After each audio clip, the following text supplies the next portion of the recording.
Pronto aí, pessoal? Fazer silêncio, virar pra frente, prestar atenção aqui, ó. Pronto. Vai tomando mesmo? Deita. O que você faz lá? Eu vou vir aqui. O que você faz lá? Mas vem assim, não. Se eu tomar o meio, eu não ajudo. Nossa, eu Senta aí, Murilo. Eu vou começar a bater você. Luiz, chega. Murilo, Pouca vergonha. faz silêncio e presta atenção. Então, na aula de hoje, vamos falar sobre Carl Gustav Jung. Pai da psicologia analítica. Foi discípulo de Freud. Já ouviu falar de Freud? Não? Freud é o pai da psicanálise. Empreendeu a análise da psique, da mente humana. E separou a mente humana em três partes. O ego seria o nosso consciente. O id, que seria o consciente, onde estão as nossas pulsões. E duas pulsões movem o ser humano: a pulsão sexual, o instinto sexual, e a pulsão de morte, o instinto de morte. Então a gente busca em tudo que a gente faz inconscientemente sexo, morte. Faz sexo? Eu confundo. Todas as nossas ações em busca de sexo ou de morte inconscientemente. Você fuma, você inconscientemente está buscando a morte. Quando você bebe, dirige, inconscientemente você está buscando a morte. Quando você trabalha para comprar um carro, para poder pegar as meninas, você está pensando inconscientemente em sexo. Oi? Não. Então, o id e o superego. O superego é formado em nós a partir das proibições. As crianças, por exemplo, os bebês, elas não têm ainda o superego bem formado. Ele vai se formando a partir do momento que a gente vai sofrendo sanções, proibições. Se você colocar duas crianças para brincarem, duas peladas, elas vão mexer no genital da outra. Por quê? Elas não têm problema nenhum, elas ainda não aprenderam as proibições, o superego ainda não foi formado, elas não foram reprimidas. E aí elas vão brincar, hein? Mas aí meus pais as proíbem, batem nelas, né? Falam que elas não podem fazer aquilo. Aí começa a se formar o superego. O superego faz com que a gente não viva se matando e fazendo sexo na rua. Mas aí quando você bebe essa droga, o que você faz? Você faz essas coisas. Você faz tudo aquilo que é proibido. Tudo aquilo que o superego falou para você não fazer. Por quê? A cachaça, a bebida alcoólica, as drogas alucinógenas, elas atuam sobre a região do nosso cérebro que faz com que a gente se controle, se segure. E aí você faz as merdas. O Jung vai discordar do Freud porque, segundo ele, nem tudo é movido a sexo. Na verdade, ele vai falar que tem um ego, sim, que é a parte consciente nossa. Tem consciente, sim, é movido por pulsões sexuais, é movido também por pulsões de morte, mas existe um inconsciente coletivo que nós partilhamos, onde há arquétipos que são comuns a todos os seres humanos. Arquétipos seriam modelos originários que habitam a mente nossa humana. Então, o inconsciente coletivo é formado por arquétipos, né?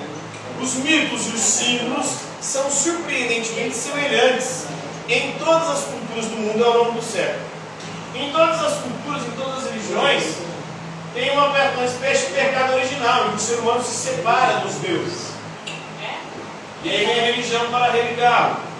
Em todas as religiões tem a cobra, a serpente, algumas eram do mal e outras eram do bem. Por exemplo, na mitologia dos povos ameríndios, a cobra é responsável por nos conceder o chocolate, por exemplo.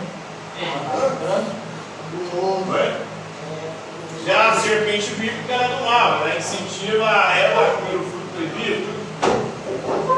Então devem ser, portanto, resultantes dos conhecimentos e das experiências que compartilhamos como espécie.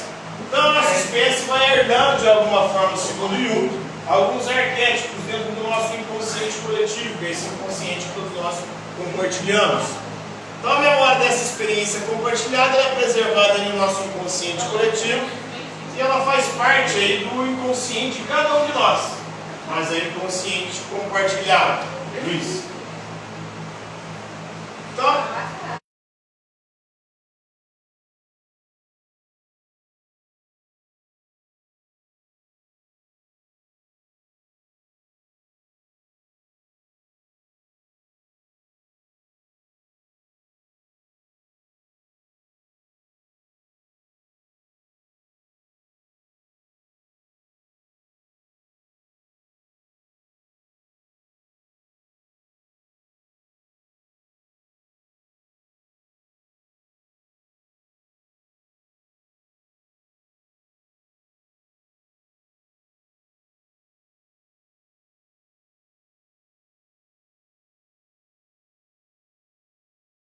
a gente já traz dentro de nós desde o momento que a gente já nasce. Então o inconsciente individual repousa isso numa camada mais profunda que o Jung chama de inconsciente coletivo. Por exemplo, a Eva. Em todas as religiões tem a mulher primordial. A Eva, ela é tentada pela cobra e come o fruto proibido. Cantar também é outra coisa depois. Inclusive, tem 2 filhos que ela deu. Caim e Abel, aí um vai matar o outro, né? Os irmãos se brigam, isso é um arquétipo também. A Pandora é a primeira mulher na mitologia grega. É culpada também do mal entrando no mundo. Mas é um arquétipo feminino. Né? E é uma representação da ânima. Existe o ânimos, que é a parte masculina que as mulheres têm, e a ânima, que é a parte feminina que todos nós homens temos. Falar e parou. Oi? Falar e parou. O áudio continua, parou foi a coisa, né? O áudio continua perguntando. Então é uma representação da ânima, ou seja, o lado feminino que todos nós homens temos. A parte feminina do inconsciente masculino. Segundo Jung, ela é cheia de armadilhas e artifícios para que o homem sucumba. Ou seja, a mulher representa a tentação. É ela que nos tenta e nos leva a fazer merda. Esse lado feminino nosso. É a ânima. É a tentação que faz a gente fazer as coisas proibidas. Né? E para que a vida também seja vivida, porque a vida também é transgressão, não é só obedecer. As ideias mais poderosas da história remontam aos arquétipos. E as histórias mais famosas, todas elas têm arquétipos, né? O Dr. Jekyll transforma-se no perverso Mr. Hyde, no romance O Médico e o Monstro, do Robert Louis Stevenson, explora a ideia do self obscuro, do nosso eu obscuro, por meio de uma personagem personificada segundo Jung, o arquétipo da sombra. Todos nós, por exemplo, vamos ver o nosso lado ânima, nosso lado feminino, a mulher tem olhos, e o lado masculino. Nós temos também a nossa sombra, o nosso self obscuro, que é o nosso lado perverso. É um lado que a gente não mostra para a sociedade, que a gente esconde. Os nós somos maldosos. Mas a nossa parte má, que a gente tenta esconder. A gente tenta aparecer para os outros somente bonzinhos. Por isso que a gente chama isso de persona. A gente usa uma máscara para viver em sociedade. Fingindo na frente dos outros, muitas vezes, coisas que a gente não é. E escondendo o nosso lado pior, nosso pior lado, nosso lado mais perverso. Mas todos nós temos esse lado perverso. Entendendo o inconsciente, nós nos livramos aí do seu domínio e conseguimos, né, de forma harmoniosa, conviver com ele e controlá-lo. E não estar submisso a ele, se lascando, né? E desenvolvendo neuroses, segundo o Jung.